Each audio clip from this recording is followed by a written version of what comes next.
আসসালামু আলাইকুম। সমস্ত প্রশংসা আল্লাহ তাআলার জন্য। তো আজকে আমি যেটা দেখাবো এটা হচ্ছে আপনারা যে সবজি বেডগুলো করেন, যেমন এইরকমও বেড রয়েছে। এগুলো সিরাজটেকের ওয়েবসাইটে আমাদের পেয়ে যাবেন।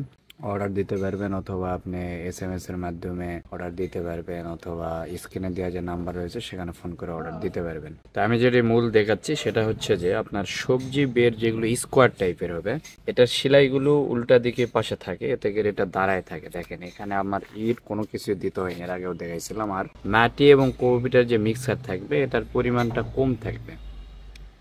আপনার এই যে একদম 8-9 ইঞ্চি ভরায় যে মাটি দিতে হবে, এত মাটি দিতে হয় না।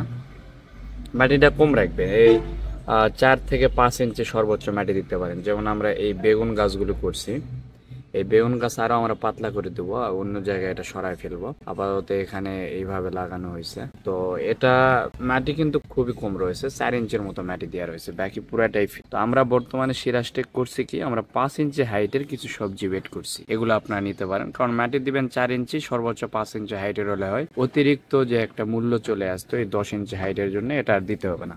আর 10 ইঞ্চিগুলোতে ফল গাছ লাগাইতে পারবেন আপনারা। আহ, যেমন এটাতে মরিচ গাছ রয়েছে, এটা কিন্তু রাউন্ড বেড। তো এই বেডগুলো, এটা কিন্তু 300 জিএসএম এর বেড, 600 না। তাও দেখেন কত সুন্দরভাবে দাঁড়ায় রয়েছে। আর মরিচ গাছও আমরা আরো পাতলা করে দেবো। যেমন এটা 10 ইঞ্চির বেড, এটা তো আমরা করছি কি, একটা পেয়ারা গাছও লাগাইছি। এটা আস্তে আস্তে মানে মাটি 8 ইঞ্চি পর্যন্ত করে দেবো এখানে। এই পেয়ারা গাছ, ফল গাছগুলো এরকম বেডে লাগাই দিতে পারবেন আপনারা। এরকম লম্বা বেডে আপনারা 3 থেকে 4টা ফল গাছ লাগাইতে পারেন। যেমন এটা একটা রাউন্ড বেড, এটা 600 জিএসএম এর বেড। তো এটাতে আমরা হচ্ছে কর্মী শাক লাগাইছি।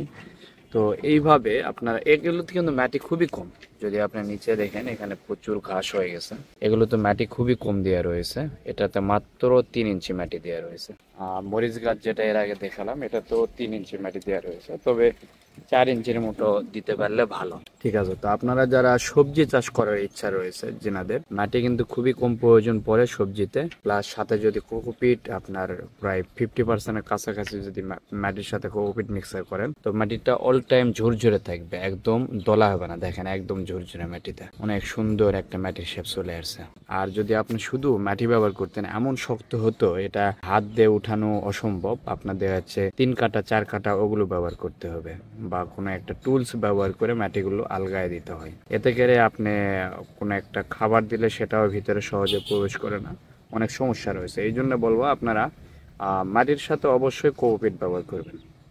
এতে করে মাটিটা অনেক সুন্দর থাকে, ভালো থাকে, আর আস্তে আস্তে সেটা হতে খাদ্যতে পরিণত হয়। তো আজকে এই পর্যন্ত। সবাই ভালো থাকবেন, সুস্থ থাকবেন। আল্লাহ হাফেজ।